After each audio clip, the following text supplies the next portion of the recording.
Hi, welcome back to the Full Court Press. That's Eric Frantz and Amaje Salveson. We're going to move aside from the football talk of Utah State. As they're in a bye week.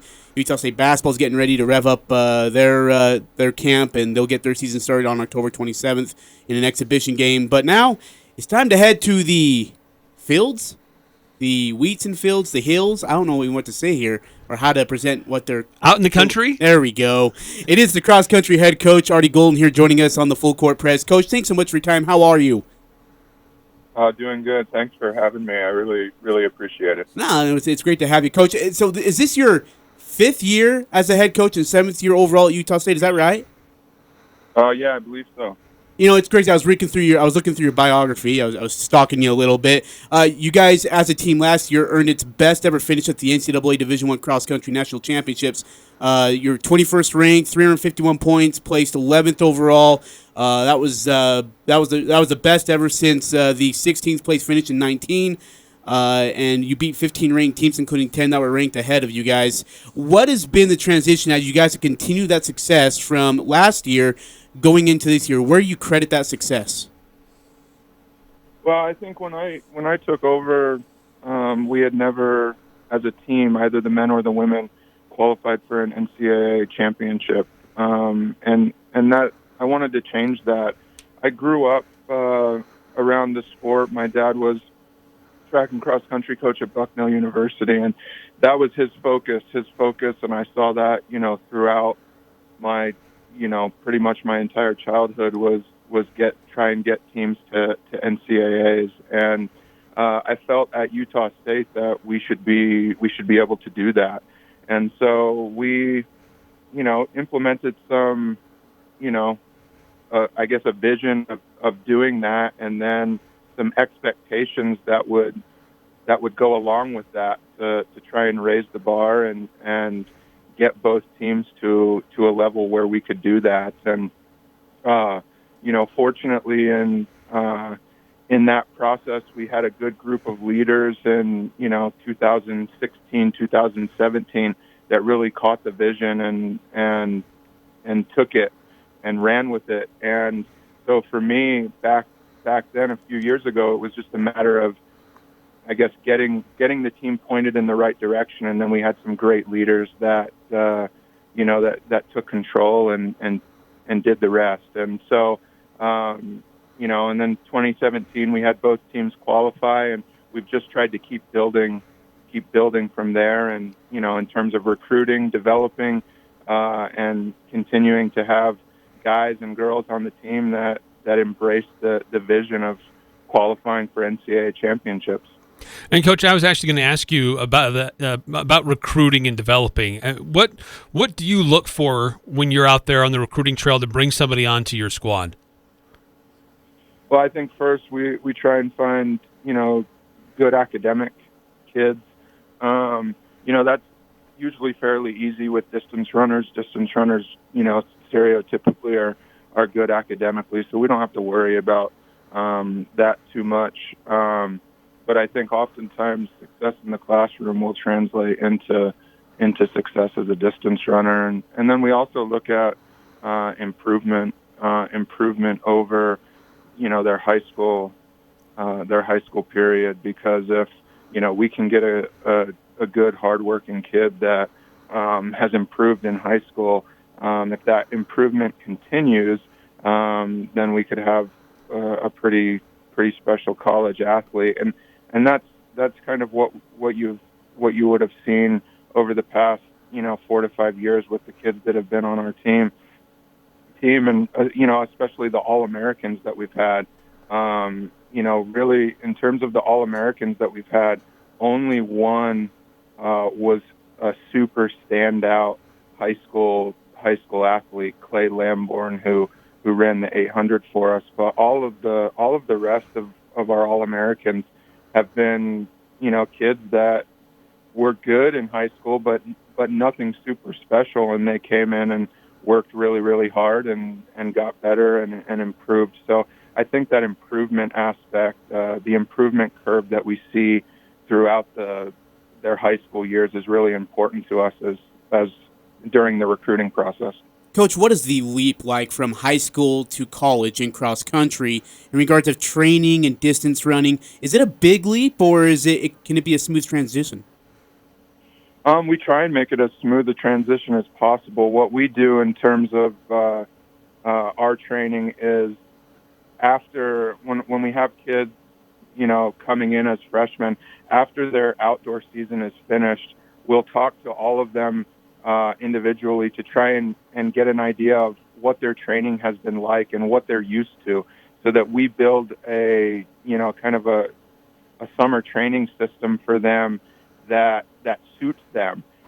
We don't have kids come in and say, okay, everybody has to run this amount of miles per week, because some kids would get hurt really fast because they wouldn't be prepared for it, and other kids would be bored because maybe they're used to doing more. So we try and get a gauge of what each kid is used to, and then build a plan for them based off of that as they go through their summer training.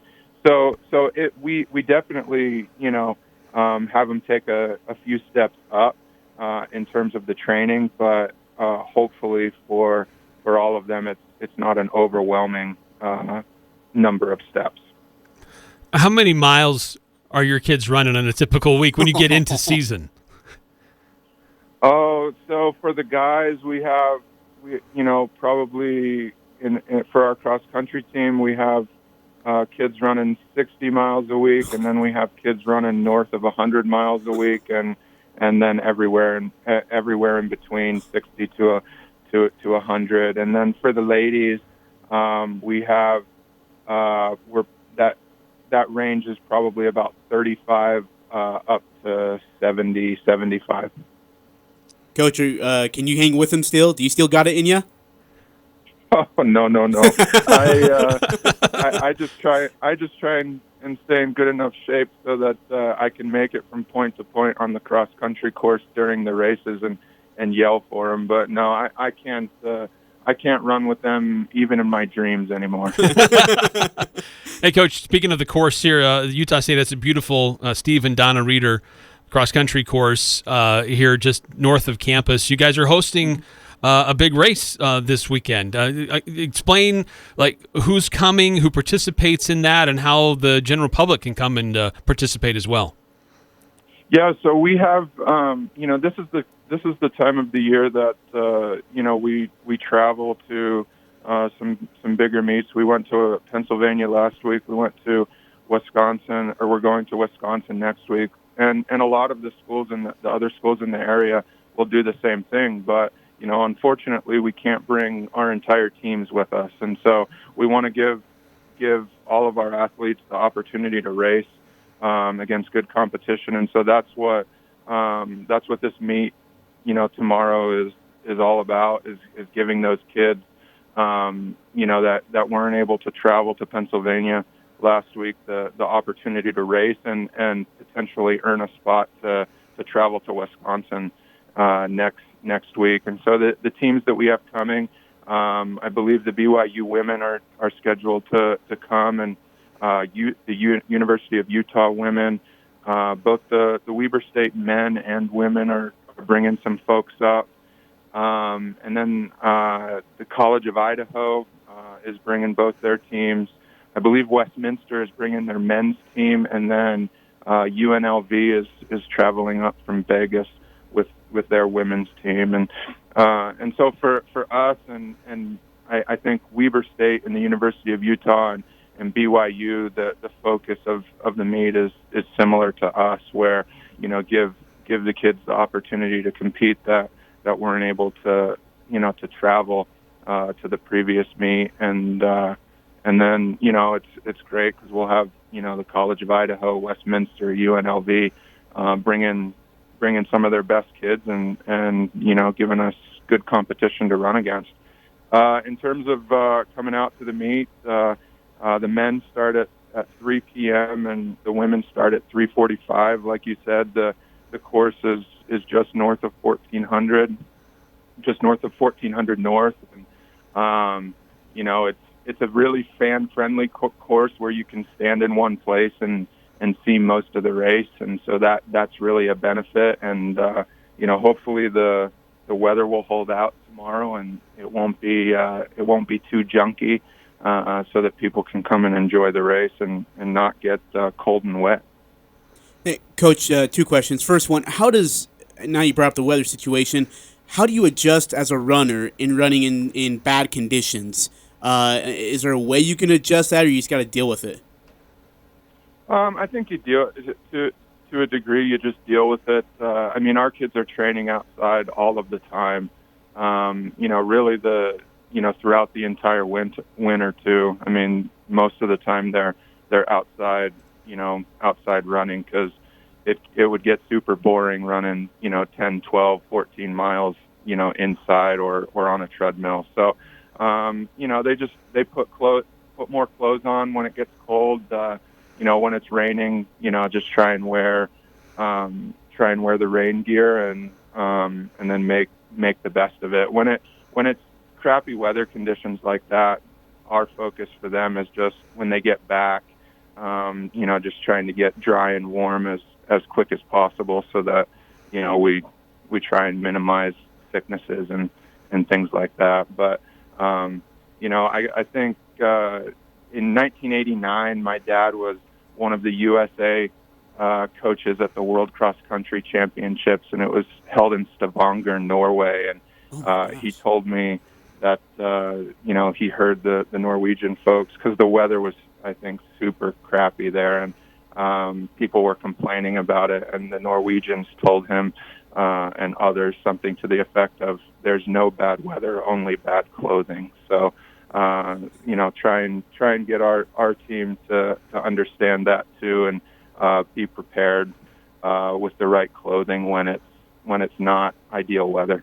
And then, Coach, I want to ask you about your women's cross-country team. Through week 4, they're ranked 7th in the U.S. Track and Field and Cross Country Coaches Association poll. And they're led by Emma Thornley, her second Mountain West Conference Freshman of the Week award. She just earned this past week, finished 28th overall with a time of 20:39 and 70 in the 6K race in Bethlehem. What have you seen out of her so far, and what is the biggest improvement you've seen out of her, too, especially as a freshman? Yeah, Emma came in with great credentials. She won the 6A Utah State Cross Country meet last fall, and so she's continued to improve and has done a great job for us. She put in a lot of work this summer and has really excelled. Running with the other girls on the team, and it's been great because having her and a couple of other freshmen on the traveling squad really makes the team that much stronger. Their goal as a team is to qualify for NCAAs, and Emma and the other freshmen have done a great job so far in helping them do the things that they need to do to make it to NCAAs. Beating Georgetown last week at the Paul Short run was huge, because more than likely Georgetown will get one of the 2 automatic bids out of the Mid-Atlantic region for NCAAs, and so having beat them will greatly strengthen us in our attempt to get to NCAAs. But at the same time, we have a huge opportunity next week at Wisconsin, and the ladies are gonna need to step up again and run well there.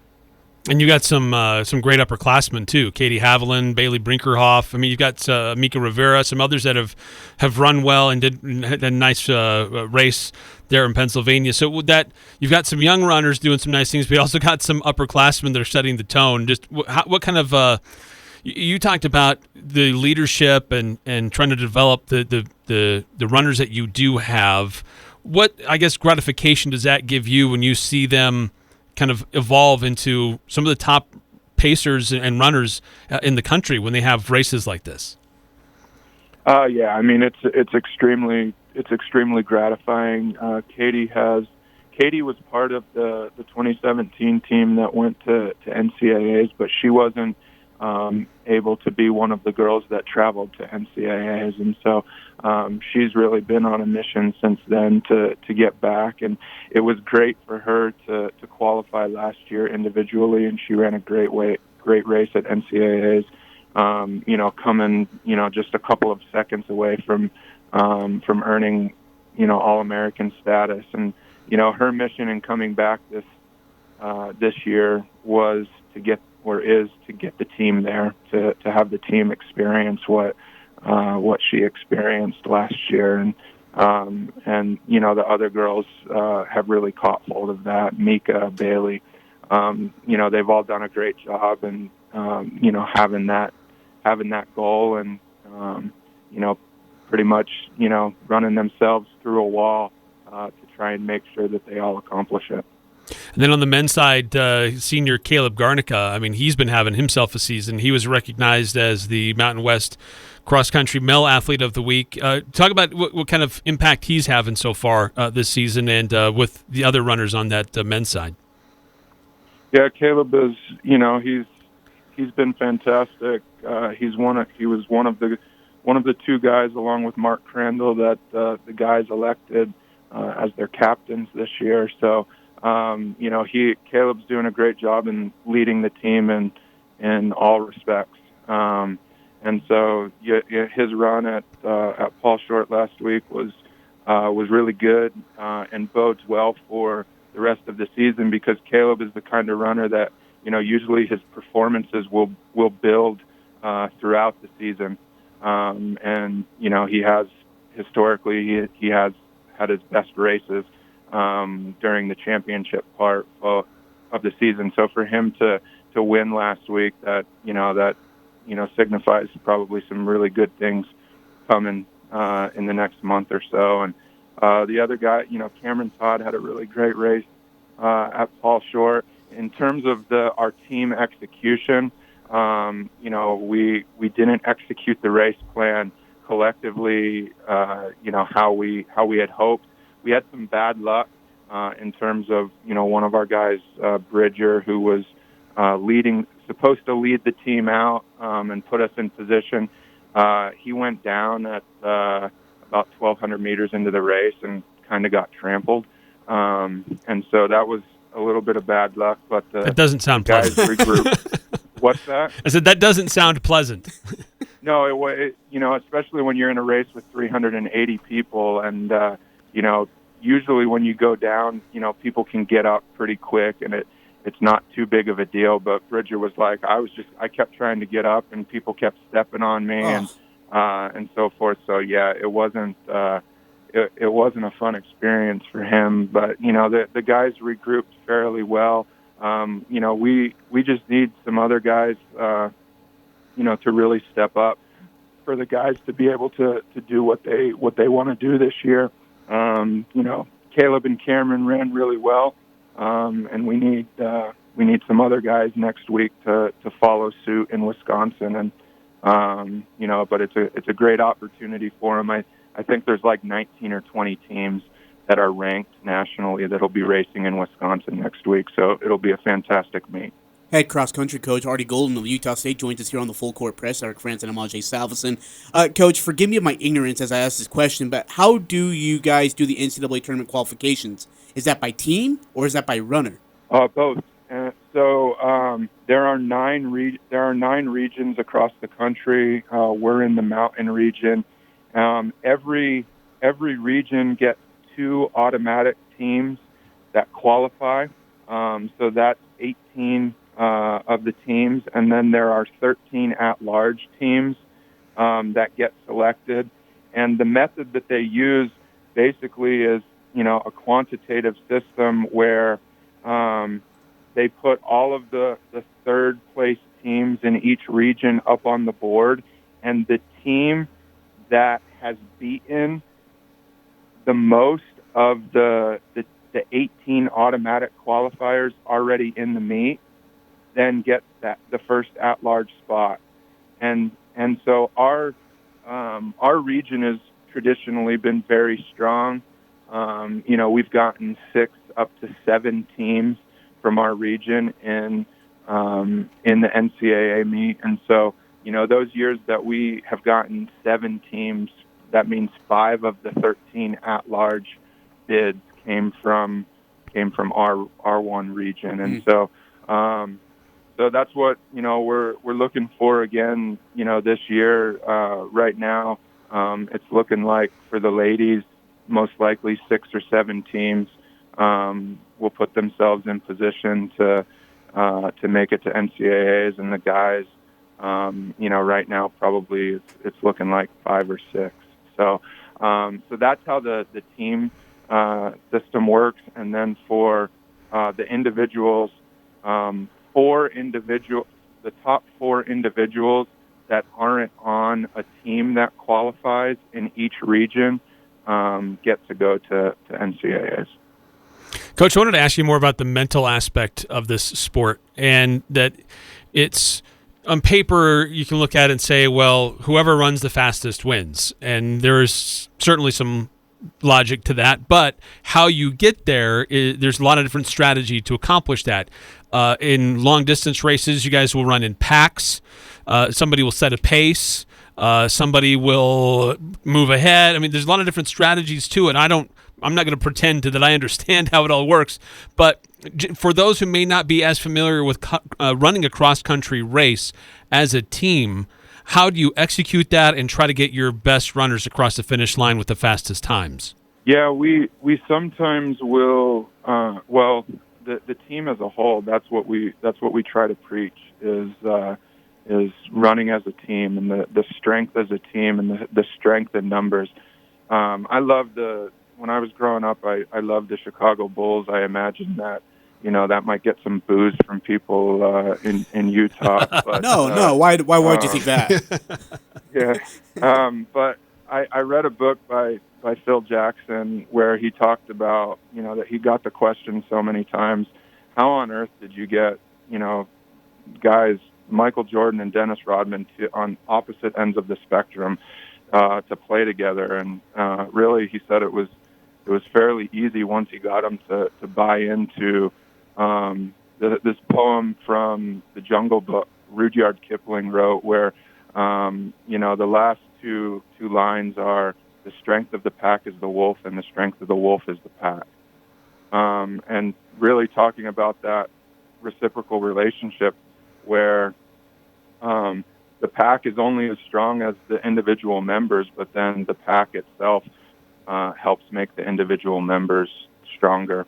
And we try and talk about that with our team a lot, and getting the team to buy into that. And they've done a great job of that, where it's often easier when they compete and they run together as a pack, and they're able to set things up and race together. That pack, that the numbers and having their teammates around them will often make all of the individual members of the team stronger. And for the guys, it's an 8K race, so the entire team doesn't stay together for the full 8K. But if we can keep the team together for 5 or 6K of the race, and then for the ladies, 4K of the 6K race, that just it brings huge benefits, because they have that support of their team, and and they can